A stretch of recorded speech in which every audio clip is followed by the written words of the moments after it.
લેખ બ્રહ્મા લખે પૂછી પૂછી અને હુકમ લીધા પછી વાયુ આતા મેઘજળ વરહતા જેની આજ્ઞા થકી નવે ગ્રહ ઊંચ ને નીચ થાતા અરે બાણની કલમ સાઈ સોની તણી પત્રણ ભૌમનો ઘોર કીધો દૈત 10 શીશનો ફેસલો રાઘવે જગત સન્મુખ દીધો કે આનાથી કોઈ આગળ ખરા કે આનાથી આગળ હે આનાથી આગળ કે હા આનાથી આગળ એક માણસ ઊભો રહી જાય અને હામી આખી પૃથ્વી હોય અને એક માણસ ઊભો રહી જાય આખી પૃથ્વીને પાછું પડી જવું પડે એવા આ દુનિયામાં થયા કે કોણ કે કંસ શિશુપાલ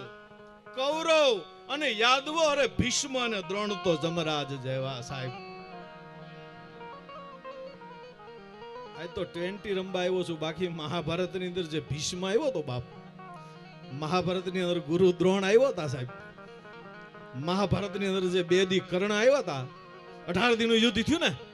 વડા ભારત થા રચાયા ખેલ કૌર વારા પાંડવ વારા કર્ણ પાર થારા જુદો હુવા પ્રલય કાળ બાણરા ટંકાર ગાર પાર ગાસ માન બાગા પનંગ થાડંગ લાગે સાતમાં પાતાળ ઢાકી ગયા કૌરવે પડી માથે મેઘતારા છૂટા બાણ પાર થારા ગાકરા સમજાટા સૂર ધરી ઠાર ઠાર વીર રસગે 18 દિવસના યુદ્ધની અંદર કર્ણ જે 2 દી આવ્યો છે બાપ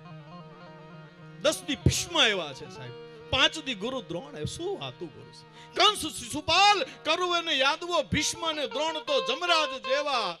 પણ સર્વનો ફેસલો એક હારે ઘડ્યો ઈ કલમમાં કૃષ્ણજી કુશળ કેવા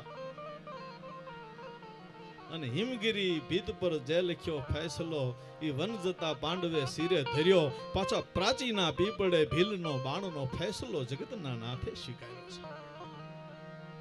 જ્ઞાન ગાયું ગીતા તણું અને કૃષ્ણએ કેવી કરી જ્ઞાન ગાયું ગીતા તણું અને કૃષ્ણએ કેવી કરી પણ ઈ સાંભળી આના શરીર અમે સમસાને જોયા શંકરા જાગળના બિંદુ જેવી ના જિંદગી રેલો નાવી ગાવીને ઉડી જાય જો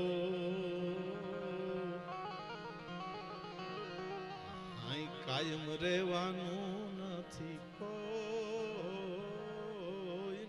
રેલો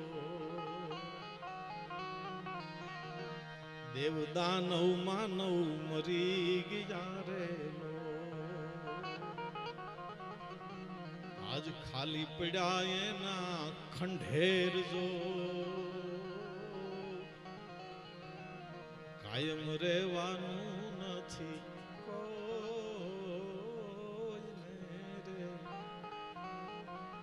કબહુક દર પર महल महल नहीं कबहुक दर पर कबहुक तरवर पत्र पत्र नहीं कबहुक तरवर कबहुक सरवर नीर नीर नहीं कबहुक सरवर कबहुक नरगर लक्षी अरे लक्षी नहीं कबहुक नरगर मट खेम करण चेतो सकल के अचल दिसे वो ना अचल अचल एक हरि नाम तरुआ तो कबहुक दर पर महल महल नहीं कबहुक आ धरती ऊपर एक वखत आज मेल देखाय छे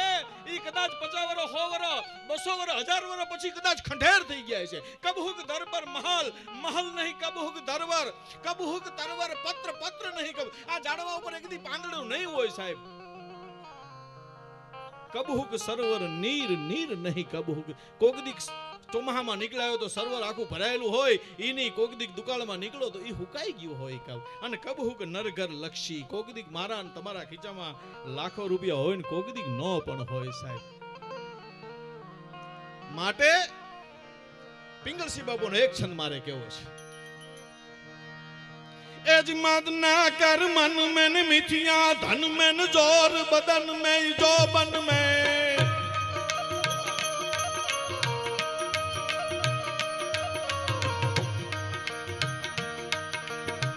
વલ્લભ બાપુ મારા પરમ સ્નેહી છે અને વલ્લભ બાપુ મારા લગ્નનો વિડિયો ઉતારવા આવ્યા હતા 34 વર્ષ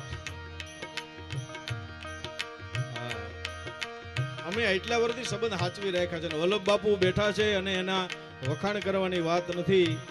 પણ કશ્યપ બાપુ સિવાયના જેટલા વિડિયોગ્રાફર છે ને અહીંયા સાધુના દીકરા છે સાહેબ એને તાલીઓથી વધાવી લ્યો એટલો સાધુ પ્રત્યેનો ગૌરવ રાખવાળો માણસ બાપ સાધુ તો સાધુ છે અને આપ તો માર્ગી સાધુ છો સાહેબા એની શું વાતો હે બાપ તમને તો ભક્તિ વરેલી છે બાપ તમને 3 વસ્તુ ભગવાને આપેલી છે મારે ઘણું બોલવું હતું પણ બોલવાનું 15 મિનિટ 10 મિનિટ છે. 3 વસ્તુ તમને ભગવાને આપેલી છે. કઈ કઈ?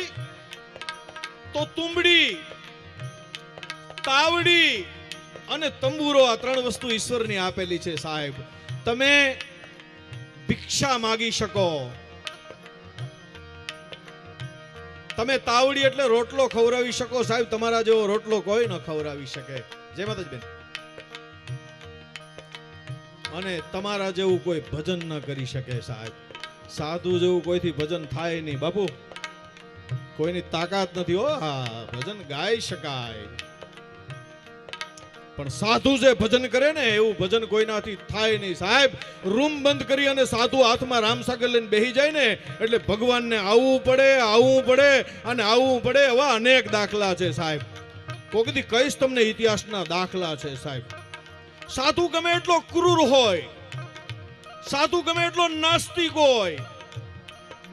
સાધુ ગમે એટલો રંજાડી હોય, પણ સાધુના એક ખૂણામાં ભગવો હોય અને હોય જ એમાં બની ન શકે સાહેબ.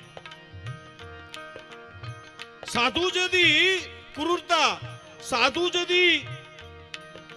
દાદાગીરી મૂકી અને જદી પાછો ઈશ્વરની સામે બેહી જાય ને સાહેબ, તેથી એના અંદરની અંદર જે હૃદય છે ને એમાં ભગવો રંગાલો હોય. તેથી સાધુને ભગવાન પ્રસન્ન થાય અને થાય. એ ભજન કરવા વાળો વર્ગ છે અને એની સામે બેહીને બોલવું છે બાપા.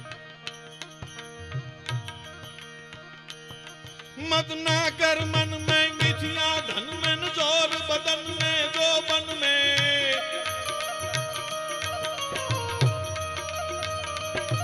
सुपन सखन में चपला तन में नाहक दन में छन छन में